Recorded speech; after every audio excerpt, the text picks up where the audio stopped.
আলু ও পেঁয়াজ আমদানিতে একক উৎস দেশের উপর নির্ভর না করে বিকল্প খুঁজছে বাংলাদেশ। এই দুই পণ্যের সরবরাহ ব্যবস্থা ঠিক রাখতে সরকার ভারতের পাশাপাশি আরও কিছু দেশ চিহ্নিত করেছে। এ নিয়ে Bangladesh trade and tariff commission গত সপ্তাহে একটি প্রতিবেদন দিয়েছে বাণিজ্য মন্ত্রণালয়ে। এ বিষয়ে দুই পণ্যের আমদানিকারক, উৎপাদক, পাইকার, কৃষি মন্ত্রণালয় সহ সংশ্লিষ্ট গত বৃহস্পতিবার বৈঠক করেছে বাণিজ্য মন্ত্রণালয়।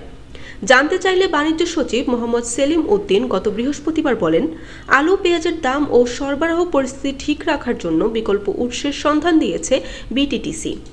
আমদানিকারকদের প্রতি আমরা অনুরোধ করব তারাও যেন এ ব্যাপারে মনোযোগী হন। বর্তমানে আলু আমদানি হচ্ছে শুধু ভারত থেকে, পেঁয়াজ বেশি আমদানি হচ্ছে ভারত ও মিয়ানমার থেকে। তবে পাকিস্তান, চীন ও তুরস্ক থেকেও পেঁয়াজ আমদানি হচ্ছে, যদিও পরিমাণে কম।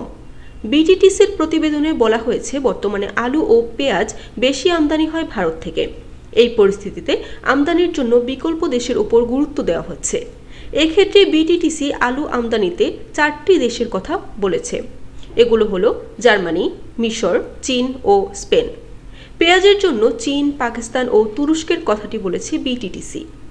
বর্তমান ভারতের স্থানীয় বাজারে পেঁয়াজ ও আলুর মূল্য ঊর্ধ্বমুখী প্রবণতা দেখা যাচ্ছে। স্থানীয় বাজার স্থিতিশীল করতে ভারত রপ্তানি নিরুৎসাহিত করার বিভিন্ন পদক্ষেপ নিয়ে থাকে। তাই বিকল্প উৎস থেকে বাংলাদেশি আমদানিকারকদের উৎসাহিত করা যেতে পারে বলে মনে করছে বিটিটিসি। বরিশাল.নিউজ।